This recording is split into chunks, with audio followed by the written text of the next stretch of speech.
네, 반갑습니다. 예, 소개받은 한승훈입니다.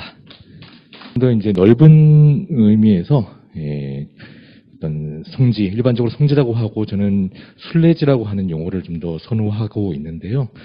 현대 한국에서의 가톨릭을 포함해서 여러 종교에서 종교적인 순례지를 조성하는 것이 구체적으로 어떤 형태가 있는가? 그 중에서 특히 이제 문제가 되고 있는 것들은 어떤 것들이고 여기에 대한 대안이 무엇이 있을까 하는 문제에 대해 가지고 오늘 말씀을 드리려고 합니다. 다음이요. 예, 먼저 한국이 이제 종교 상황 속에서 이런 어떤 순례지 조성과 관련된 문제가 어떤 방식으로 나타나고 있는지를 말씀드리겠습니다. 다음이요.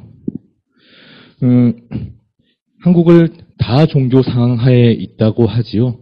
다종교 상황이라고 하는 것은 하나의 사회 내에 여러 개의 종교 전통들이 공존하고 있는 것을 말합니다. 근데 뭐 전 세계 대부분의 국가들은 그런 다종교 상황 속에 있습니다. 그런데 한국에서 특이한 게 몇 가지가 있어요. 첫 번째는 인구 구성이나 영향력에 있어가지고 압도적인 지배 종교가 없다는 거죠. 이를테면 인도네시아에 종교 굉장히 많지만은 역시 이슬람교가 뭐 제도적으로든 인구에 있어든 엄청나게 많은 그런 것과는 이제 차이입니다. 그리고 또 하나의 특징은 비교적 대등한 세력을 가진 제도 종교들이 공존하고 있는데 이들끼리 막 이렇게 싸우고 맨날 갈등하고 이런 건 또 아니죠. 정말 특수한 사항이 아닌 한, 기독교하고, 불교, 가톨릭, 막 싸우고 그런 경우는 잘 없습니다. 그래서 이제 상호 긴장이나 갈등이 비교적 낮은 수준으로 관리가 되고 있다. 그럼 관리를 누가 할까요? 이거를 현대 한국에서는 주로 정부 영역에서 해왔습니다. 이것이 권위주의 정권 시대 때부터 국가와 시민사회, 종교도 시민사회 일부잖아요. 시민사회 사이에서 정부가 압도적인 우위에 있었어요. 그래서 시민사회 쪽에서 이렇게 갈등이 나타난다 하더라도 그게 어떤 정부 영역에서 통제하고 때로는 이렇게 좀 잘 다독여가지고 포섭하는 이런 방향으로 갔던 거지요. 그래서 이 한국에서 종교 갈등의 특징이라고 하는 것은 왜 초등학교 교실 같은 데서 아이들이 막 서로 싸워요. 그러면은 아주 민주적인 교실이라면은 학급회의 열어가지고 서로 잘 중재를 해나가겠죠. 그리고 아주 안 좋은 상황이면 개판인 상황이면 서로 진짜 주먹 다짐을 하면서 문제를 해결하려고 할 겁니다. 그런데 많은 경우 어떡하죠? 선생님 예보래요. 선생님 해결해 주세요. 누가 옳은지 결정해 주세요. 이런 식으로 하잖아요. 그런 방식의 어떤 문제 해결 방식. 이것을 선생님 예보래요 모델이라고도 할 수 있겠습니다. 이런 국가라고 하는 중재자에 대한 호소 형태로 문제가 해결되는 경우가 많이 있다는 거죠. 다음이요.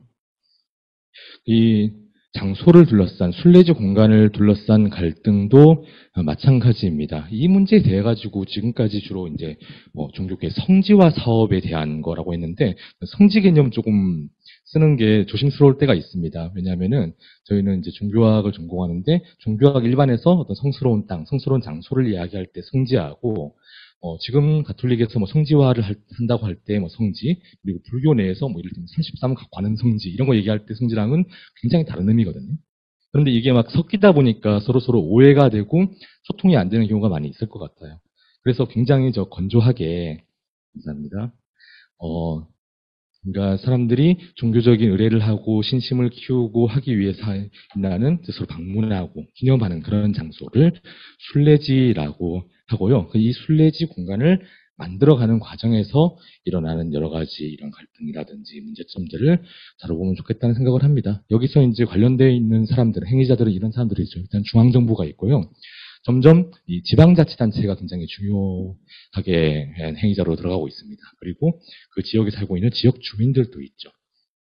그 외에도 시민사회단체라든지 학계 등등도 관여가 되어 있습니다.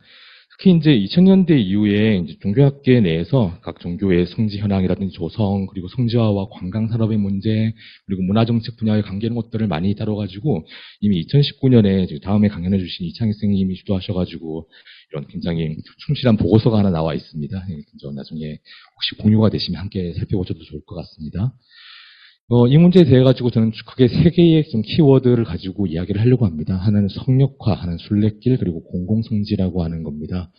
우리가 그냥 성지라고 이야기할 때에 나타날 수 있는 여러 가지 오해하고 좀 다양한 해석들을 나누어서 이런 세부적인 개념들을 우리가 생각을 하면서 해야 소통도 하고 대화와 토론이 또 가능하지 않을까 하는 생각에서 이제 제안을 하는 겁니다. 먼저 성역화에 대한 건데요. 성역화의 가장 일반적인 그 모델이 바로 저 광주시의 그 천지남 성지입니다. 보시면은 굉장히 넓죠. 굉장히 넓은 영역을 땅을 사고 그 안에 뭐 성당도 세우고 수도원도 갖다 놓고 묘역도 갖다가 조성을 해놓고 이 안에서 돌면서 이렇게 순례를 할 수 있도록 만들어 놓은 이게 이제 그 성역화죠. 이 안은 순수하게 그 천주교 땅입니다. 이 불교계에서 굉장히 기분 나빠하는 것도 이런 부분이죠. 여기 사찰이었던 곳이고 오랫동안 그 불교의 역사의 일부였던 곳인데 싹 몰아내고 천주교 이외의 것은 아무것도 존재하지 않게 만들어버리는 그런 거잖아요. 이게 바로 이제 성역화의 형태인데요. 이 다음 강연에서 자세하게 다룰 거라서 저는 간략하게만 말씀드리려고 하는데 이 천지남과 그리고 그 양자산 너머에 있는 주호사에서는 18세기 때에 조선시대 그 유학자들이 모여가지고 강학회를 열었다고 하는 전설이 있죠. 그래서 거기서 실학에 대한 이야기도 하고 당시에 여러 가지 학문에 대한 얘기를 하면서 서학, 유럽에서 들어온 여러 학문들, 그 중에서 천주교에 대한 공부를 했다. 그래서 이들 가운데 나중에 초기 천주교 신자들도 나오고 순교자들도 나왔다. 그러니까 이곳은 한국 천주교가 시작된 곳이라서 천주교에서 기념을 해야 되는 장소다라고 하는 논리잖아요.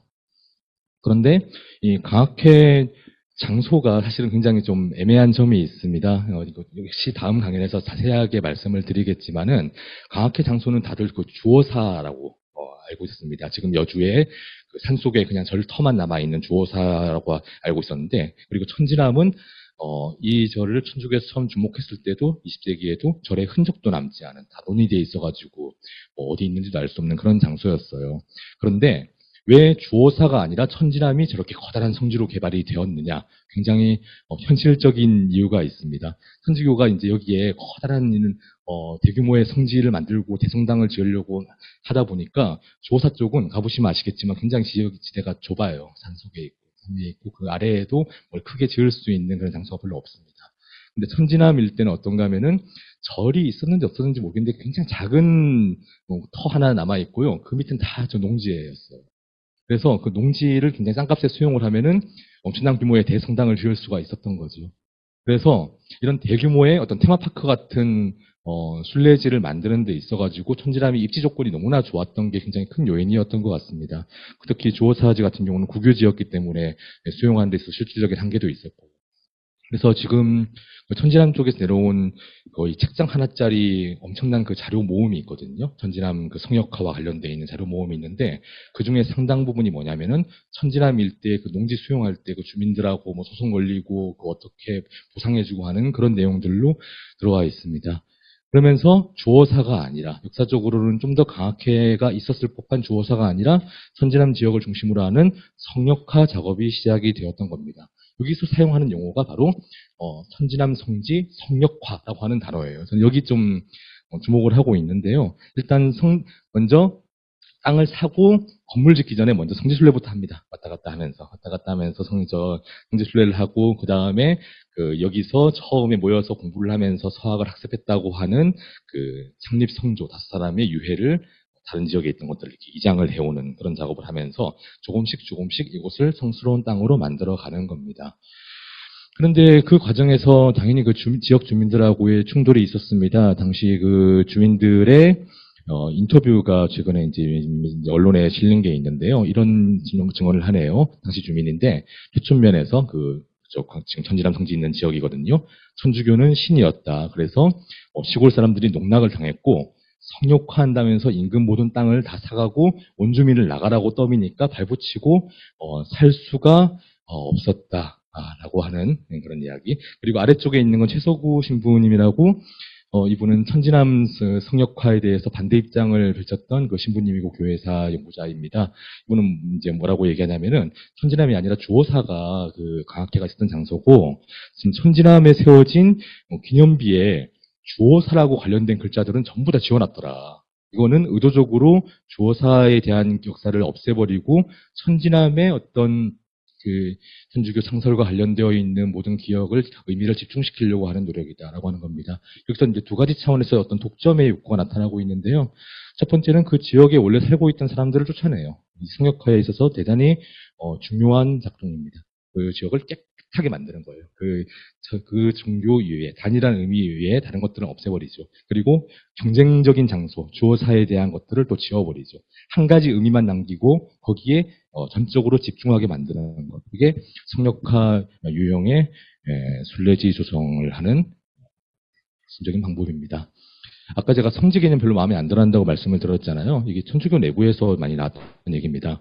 전통적으로 그 성지라고 하는 단어는 팔레스타인 지역, 지금의 그 예루살렘 그 일대 지역에 고유하게 적용하는 거기에를 바로 성지라고 불렀어요.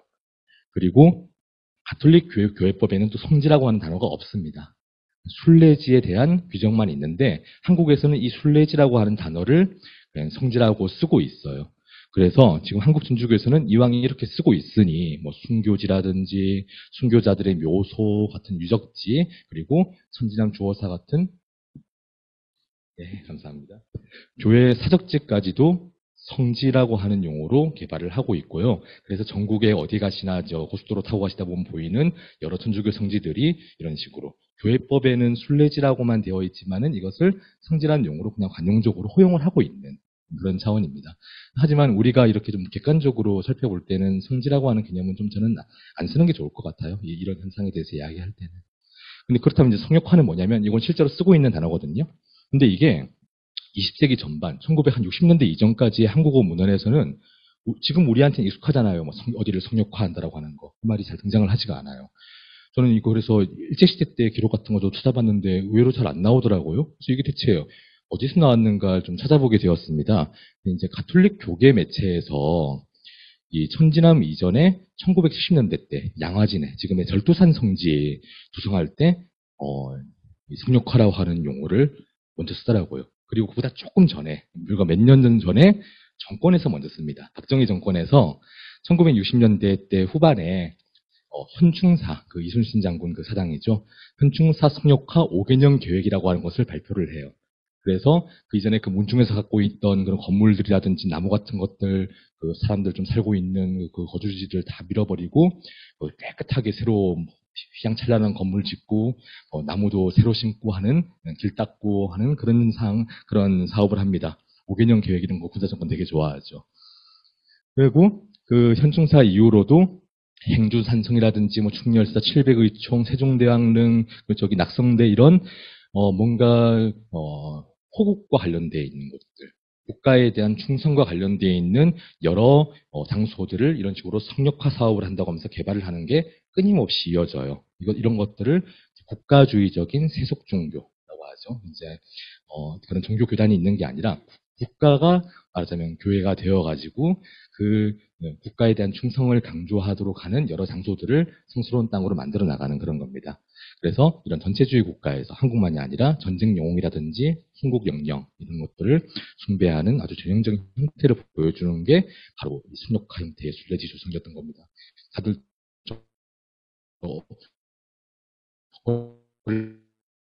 이런 곳 중에 한 군데는 가보실 것 같아요. 그리고 아까도 말씀드렸지만은 그렇게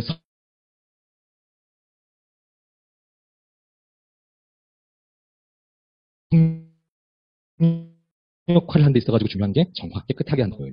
싸웠던 곳이죠. 거기에 있는 곳인데 여기도 이전부터 기념은 되고 있었지만 농지도 있고 그냥 사람들 살던 곳이었어요. 그런데 박정희 정권, 전두환 정권 거치면서 거기를 또 싹 밀어버리고 아스팔트 쫙 깔고 새로 건물 기념관 세우고 하면서 정화 기념비라고 하는 것을 세워놓습니다. 잘 보시면은 여기 밑에 뭐가 허옇게 지워놨죠. 뒤에 온 사람들이 이제 전두환 이름 보기 싫다고 이제 긁어놓은 건데 이게 정권 차원에서 했다는 것을 알 수가 있습니다. 그래서 정화라고 하는 것은 국가가 주도하는 성역화 양식이죠. 이게 아주 강제로 백성들이 그 사람들 몰아내고 토지 수용하고 하려면은 적어도 국가 차원의 이제 힘이 필요했던 거죠. 그래서 또 중요한 게 뭐냐면 기존의 이 경관, 이거를 랜드스케이프라고 하죠. 이 원래 있던 그 모습을 파괴하고 깔끔하게 만드는 게 꼭 들어가야 됩니다. 그리고 여러분 말씀드렸다시피 이 영역의 의미를 단일한 색채로 순수화할 필요가 있습니다. 그러면 전두환 정권에서 동학 이런 걸 기념하면서 뭔가 민중의 저항, 정부에 대해 가지고 할 말 하는 거 이런 거를 강조했을 리는 없잖아요. 일본하고 싸우면서 국가에 대해 충성했다. 이런 얘기만 하고 싶은 거거든요. 그래서 여러 가지 동학이 갖고 있는 여러 가지 의미들을 싹 없애버리고 오직 국가에 대한 충성, 이걸로만 모든 것을 집중해 놓는 이게 정화와 성역화의 논리입니다. 근데 이게 가톨릭에서 그 양화진 성역화 개발하면서 뭘 하냐면요. 여러분 그 주어사 성지, 주어사 그 터에 가면은 지금 절터 말고 아무것도 없거든요. 건물터만 있고 원래 거기 저 비석도 있고 저 승탑도 있고 있었는데 그거 다 없어졌어요. 그거 다 어디 갔는지 아십니까? 어떤 거는 박물관에 가 있고 어떤 거는 저기 양화진 절두산 성지에 가 있습니다. 되게 이상하잖아요. 천지남도 아니고 왜 저 서울까지 그걸 들고 왔느냐. 그 당시에 저 가톨릭 쪽 그 매체를 보면 나와요. 여기가 우리가 이 절두산 성지를 성역화해야 되는데 여기를 아주 뭐랄까요. 천주교 역사에 굉장히 압축되어 있는 테마파크로 만들고 싶었던 거죠. 그래서 전국 각지에 있는 이런 천주교사와 관련되어 있는 유물들을 싹 쓸어와가지고 거기다 다 모아두려고 했던 겁니다. 그때는 아직 천지남 개발 계획이 없었기 때문이죠. 그래서 그 양화진이라고 하는 그 장소에 그 전에 뭐 다른 여러 가지 역사적 의미들이 있겠죠. 이제 오랫동안 처형 장소이기도 했고 외국인들이 왔다 갔다 하는 장소이기도 했는데 군사적인 중심지이기도 했고 상업적인 중심지도 했는데요. 그거 싹 없애버리고 그 전국에 천주교와 관련되어 있는 유물들만 모으고 천주교 순교와 관련되어 있는 이야기들만 그 장소에 가득 차도록 만드는 겁니다. 이게 이제 성역화의 기본적인 방식이었던 거죠. 그런데 불교계에서는 당시에 성역화라고 하는 말을 어떻게 썼냐면 좀 다르게 써요. 1970년대에서 80년대 사이에 그 뭐 여러 사례가 있는데 대표적으로 해인사하고 송강사 사례를 볼 수가 있는데요.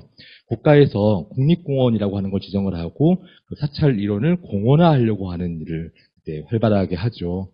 그때 사찰 측에서 뭐라고 하냐면 우리는 여기는 청정한 수행 도량이어야 하기 때문에 공원화하고 관광객들 왔다 갔다 하면은 우리는 그거 싫다 원하지 않는다라고 얘기하면서 이 사찰 지역을 성역화해달라고 이야기를 합니다.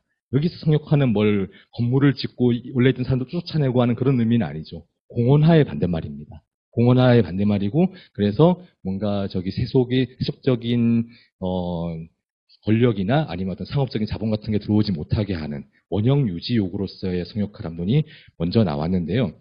2000년대 이후로는 뭔가 천주교에서나 국가에서 하는 거랑 비슷한 식으로 성역화라고 하는 단어가 불교계 내에서도 회자가 되긴 해요. 이를테면 영광군 여기 가보셨습니까? 백제 불교 최초 도래지 성역화 사업이란 걸 하거든요.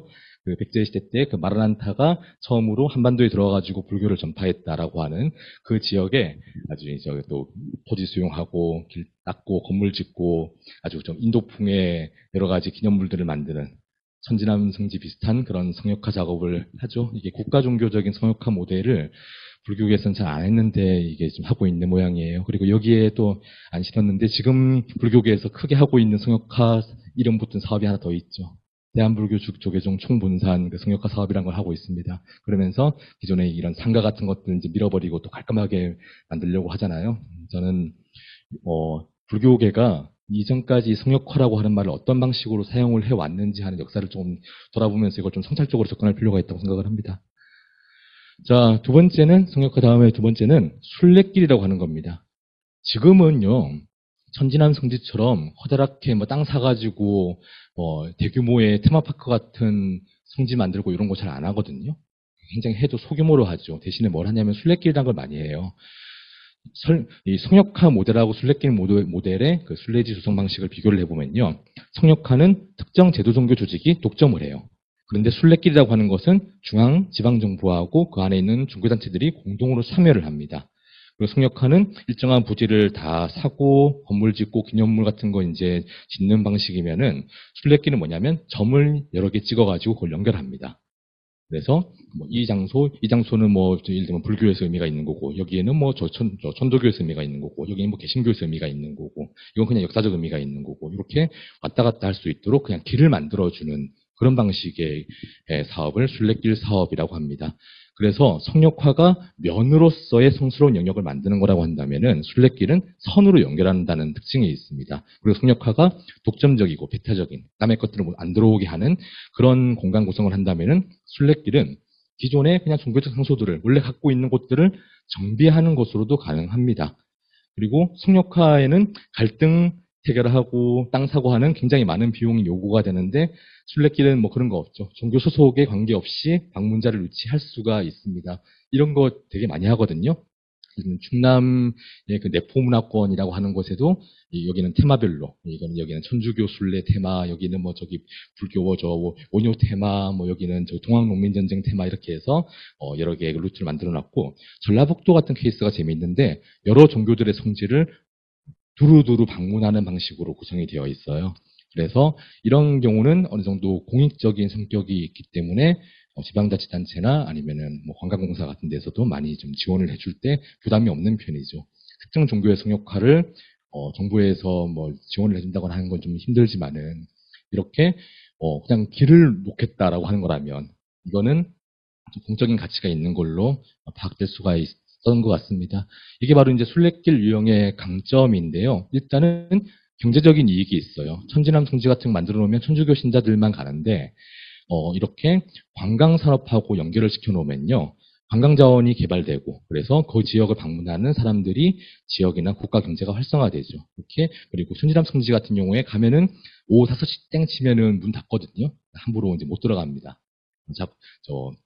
우리 같은 이상한 사람들 와가지고 막 저기 해집고 다닐까봐 되게 경계하는 그런 것들도 좀 있어요. 그런데 순례길은 그런 거 없죠. 그냥 뚫려 있는 길입니다. 누구나 그 길 안에 있는 사찰에 들어갈 수도 있고 오래된 성당이나 교회나 이런 곳에 들러서 순례를 할 수가 있죠. 그러니까 그 사이사이에 숙박업소라든지 식당이라든지 이런 데가 잘 되겠죠. 그래서 지역이나 국가 경제가 활성화되는 효과가 있습니다. 그리고 문화적인 정당성이 있죠. 이 성역화를 하면은 기존의 경관을 부순다고 했잖아요. 그런데 이거는 기존 경관에 대한 체험 자체가 관광상품으로서의 가치가 있는 걸로 여기서 보존이 돼요. 그러니까 아까 성역화보다는 확실히 공공성이 있죠. 여러 종교 전통이 함께 참여할 수도 있고 그리고 관람객하고 지역사회 모두에게 수혜가 가기 때문입니다. 그래서 2000년대 이후에는 이런 방식으로 많이 해왔죠. 그런데 그래도 종교 편향 문제가 나타나지 않는 건 아니었습니다. 이를테면요, 남한산성, 광주 남한산성이 원래는 천지남처럼 성역화 형태의 성지 조성을 하려고 90년대 후반에 계획을 했었대요.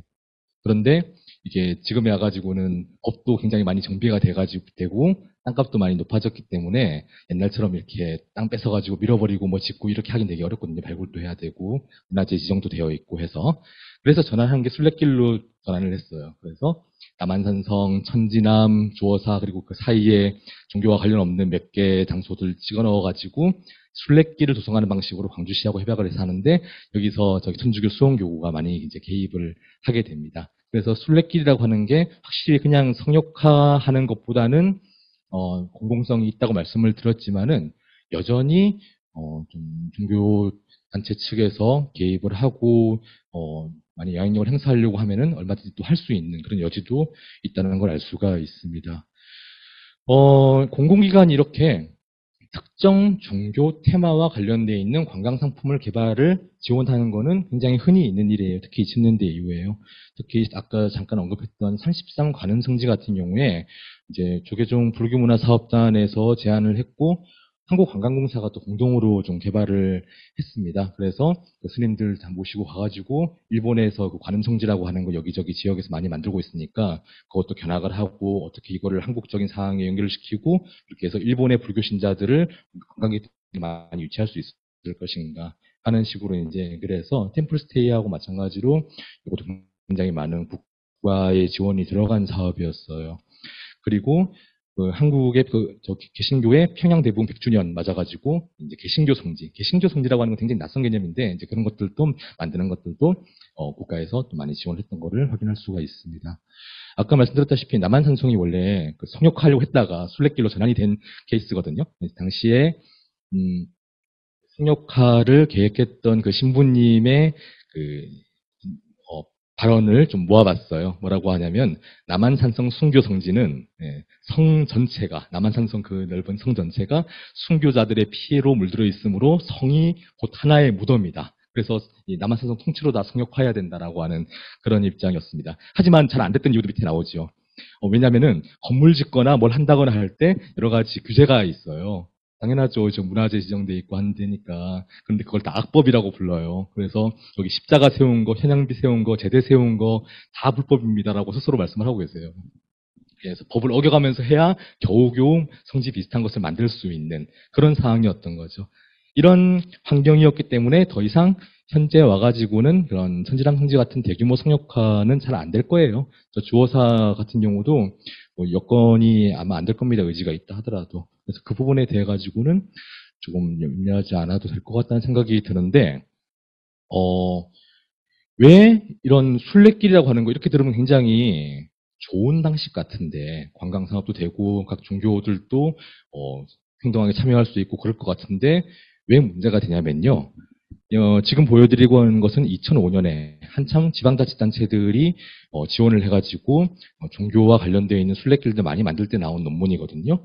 이거는 저기 충청남도 해미 지역의 천주교 성지 개발에 관련해서 정책 쪽에서 나온 논문입니다. 읽어볼게요. 최근 국내에 한정된 관광 시장을 놓고 치열한 경쟁을 하고 있고 각 시군들이 경쟁적으로 지역 축제를 개최하고 있어. 이거 이때 상황 많이 기억나실 겁니다. 그때 지자체들에서 축제 같은 거 지금 어느 지역에나 하고 있는 그 많은 축제들이 이때 많이 생겼죠.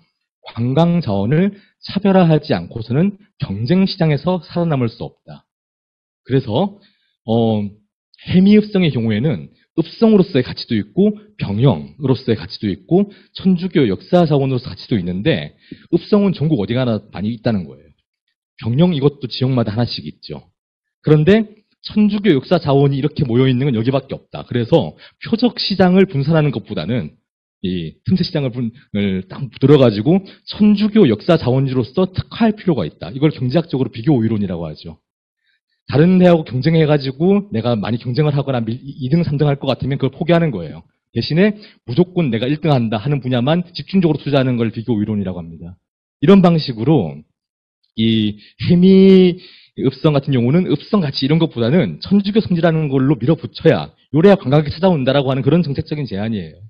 지금 해미 쪽에 여전히 이런 갈등이 있고 개발하고 있는 것들이 이런 이론적인 바탕 속에서 굉장히 신자유주의적인 이론의 바탕하에서 이루어졌다는 것을 알 수가 있습니다. 그리고 이 순례길 개발에 대해 가지고 사실 지자체하고 종교조직하고 조금 다른 의도를 갖고 있어요. 지자체에서는 아까 말씀드렸다시피 지역 경제 활성화하고 무엇보다 또 이게 직선제를 하잖아요. 자치단체장에 치적이 됩니다. 그런 관리하는 차원에서 많이 하고 있다면 종교조직에서는 이렇게 한번 저 교회 한번 와보고 저래 한번 와보고 하면 이게 선교나 포교의 기회가 될 수 있죠. 한번 와보고 이제 두 번 오게 되고 다음에 또 찾아오게 되고 그리고 이 사업이 진행되는 과정에서 얼마나 많은 자신들의 성스러운 장소를 박아넣느냐에 따라서 지역사회에서의 영향력이 확장되는 그런 계기도 될 수 있습니다. 그래서 사실은 뭐 천주교가 이런 순례길 조성 사업에 끼어들어가지고 대단한 이익을 보겠다는 것보다는 사실은 그 영향력을 발휘하고 있다는 것 자체가 중요하지 않을까 하는 생각이 들 때도 있어요. 자, 이런 몇 가지 문제들이 성역화에 너무나 명확한 문제가 있고 순례길이라고 하는 것들도 얼마든지 부정적인 방향으로 나아갈 수가 있다는 것 때문에 저희 그 연구팀에서 제안했던 게 이제 공공성지라고 하는 그 대안입니다. 두 유형의 관계를 보면요. 성역화라고 하는 것은 국가주의적인 세속 종교를 모델로 한 장소 독점, 싹 닦아버리고 한 가지 의미만 놓고 오려고 하는 거, 그런 욕망을 보여주고 있고, 순례길은 시장 논리를 바탕으로 한 상품화, 그리고 교세나 영향력을 확장하려고 하는 그런 욕망이 나타나 있죠. 근데 이 두 가지는 상호 모순됩니다. 왜냐하면 성역화는 기존의 경관들, 원래 있던 모습들을 없애는, 정화를 해야 되는데, 순례길은 그렇게 하면은 원래 있던 장소들의 매력이 감소하게 되거든요. 관광학에서 얘기하는 겁니다. 관광 매력이라고 하는 것. 그래서 가장 우리가 현실적으로 택할 수 있는 정책적 대안은 이 정도일 거예요. 뭐냐면은 누적된 역사적 의미 그리고 이미 형성되어 있는 경관을 가능한 한 보존하면서 그 안에 있는 종교적으로 의미 있는 장소들에 대해서 안내 정도를 제공하는 거. 뭐 거기에 더 이상 손을 대지 않는 거 이게 그런 충돌 없이 무난하게 할 수 있는 정책적인 대안이 되겠죠. 그러면 이제 오전 시간에도 많이 살펴봤지만은 왜 천주교는 이렇게 다른 영역에서보다 순례지를 조성하는 것, 어떤 장소를 개발하는 것에 대해 가지고 많은 관심을 보이고 있는가라고 하는 문제가 있습니다. 일단 외래 종교라는 것 때문에 비교적 최근에 들어온 외래 종교라는 것 때문에 역사적 기반을 가진 장소가 그렇게 많지 않죠. 뭐 전래 같은 경우에는 뭐 건물을 지은 지 몇백 년, 뭐 사찰이 처음 세워진 거는 뭐 몇천 년 되는 곳들이 있지만 그거 없잖아요. 그래서 문화재에 대한 국가의 지원에서 배제되고 있다는 인식이 분명히 있고요. 그런가 하면은 이제 정근대, 18, 19세기 지역 이때에 박해가 있었고 그와 관련되어 있는 유적지라든지 순교지를 갖고 있다는 이런 또 문화적인 자원이 있죠. 그리고 그로부터 나타나고 있는 자발적인 신앙 수용, 선교사들이 와가지고 억지로 주입을 시킨 게 아니라 스스로 천주교를 학습해가지고 받아들였고 그리고 박해를 버티면서 지금 이렇게 유력한 종교가 되었다고 하는 그런 또 정체성을 갖고 있지 않습니까? 이것들이 조합이 되면 뭐냐면은 뭔가 적극적으로 이 기존에 갖고 있는 문화적 자원들을 개발을 하면은 새로운 순례지, 새로운 성지를 창출할 수 있다고 하는 그런 의식을 갖고 있는 거죠. 뭐 이렇게 개신교 같은 경우는 이런 근대문화유산이라고 하는 그 19세기 후반 이후에 만들어진 이런 건물들에 대해서 문화재로서 인정받고 있는 것들이 있고 또 사찰 같은 불교 같은 경우는 이제 전통 사찰들을 갖고 있잖아요. 근데 그런 식의 어떤 제도적 지원을 받을 수 있는 장소들이 없기 때문에 이제 다른 방식으로 개발하려고 하는 그런 어떤 내적인 동기를 우리가 이해를 할 필요가 있을 것 같습니다. 그리고 이런 천주교 성지화의 또 강력한 추동력 중에 하나는 뭐냐면 순교자에 대한 선양이에요. 이게 천주교만이 아니라 식민지식이나 한국 전쟁기 때뭐 신사참배를 거부했다거나 아니면 전쟁 상황에서 공산군에 의해 가지고 개신교 신자들이 많이 죽었다 이런 순교자 담론으로 개신교에서도 순교자 담론을 얘기하고 있습니다. 그리고 불교계도 뭔가 좀 이런 비슷한 의식이 있는 경우가 있죠. 희생자 의식이라고 하는 것이 정근대 그 억불 정책이 있었고 그러면서도 뭔가 스님들이 나라를 지키기 위해 가지고 많이 일어났다는 의식, 군사 정권 뒤에 전공기에 진실 범람 같은 것들에 대한 그런 인식도 있죠. 그래서 이런 우리가 뭔가 권력에 의해 가지고 억압을 받았다, 피해를 입었다라고 하는 것이 그 종교 전통 내에 있는 사람들을 어떤 결집시키고 정체성을 만들어주는 데 있어가지고 굉장히 큰 역할을 하거든요. 근데 그 중에서 이 순교자라고 하는 것이 그 종교 문화 내에서 굉장히 핵심적인 위치를 점하고 있는 천주교의 그 성지와 욕망이라고 하는 것을 우리가 어느 정도 좀 이해할 수가 있다고 생각을 합니다. 그럼 이제 그걸 다 이해한 바탕 안에서 대안을 찾아봐야죠. 그런 욕구 다 있는데 어떻게 하면 이것을 충돌이나 갈등이나 어떤 종교 편향에 이르지 않고 잘 해결할 수 있을 것인가 하는 거죠. 특히 이제 소소문 역사공원 같은 경우가 그런데요. 천주교의 이런 성지와 담론이 정부의 공공개발에 영향력을 행사한 경우죠. 이거는 21세기 이후에 정말 드물게 보이는 좀 소규모긴 하지만 성역화 형태의 성지 개발이었습니다. 그런데 여기는 성역화의 형식하고 관광 상품화 논리가 결합이 되어 있어요. 이거는 지금 밑에 나와 있는 이 글은 천주교 내부에서 나오는 굉장히 비판적인 그런 얘기거든요. 원래 여기가 서울역 그 북부 역세권 개발 사업이었죠. 그래서 관광 사업을 한업을 활성화시키려고 했는데 이때 여기가 천주교 신자들이 굉장히 공경에 맞지 않는 그래서 전 세계에서 관심을 가지고 있는 성인들이 순교한 곳이다라고 하는 얘기가 나왔던 거죠. 그래서 정부 입장에서도 서울시 입장에서도 여기를 천주교 관련 성지로 개발하면은 관광객 많이 찾아오겠네, 유럽 사람들 많이 오겠네라고 하는 의식이 있었을 거란 얘기가 천주교 내에서도 이렇게 비판적으로 제기가 된 바가 있습니다. 자, 그럼 이제 공공성지라고 하는 거는 뭐냐면요. 앞에 말씀드렸던 성역화 순례길 두 가지 모두 다 공공성이 굉장히 결여되어 있다고 하는 문제가 있습니다. 그래서 작년 아마 이 자리였던 것 같은데요. 딱 이맘때네요. 천진항과 조어사의 올바른 역사 개성을 위한 포럼에서 저하고 또 이창희 선생님하고 박종천 선생님하고 이렇게 세 분, 세 명이서 제안했던 게 공공성지라고 하는 개념이었습니다.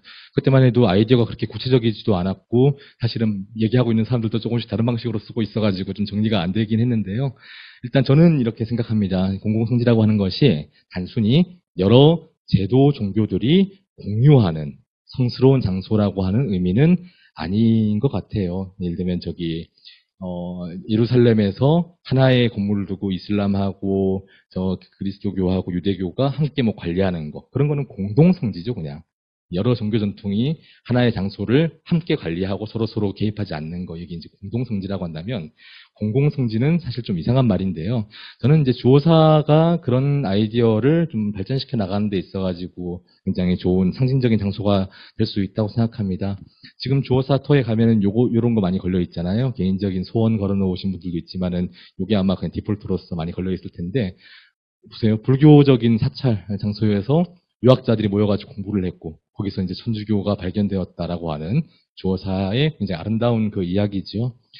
근데 이게 1960년대에 천주교인들이 사실 이 장소를 재발견을 했어요. 지역 주민들 말고는 잘 모르는 곳이었고, 불교에서도 주호사라는 절이 있는지도 잘 모르는 상태였는데, 근데 그러고 나서 주호사가 대단히 각광을 받았냐면 그것도 아니었습니다. 왜냐하면은 실제로 개발된 것은 천지남 일대였기 때문에 천주교에서 주호사는 좀 무시당했습니다. 불교계에서는 최근까지도 굉장히 주호사에 대해서 무관심했죠.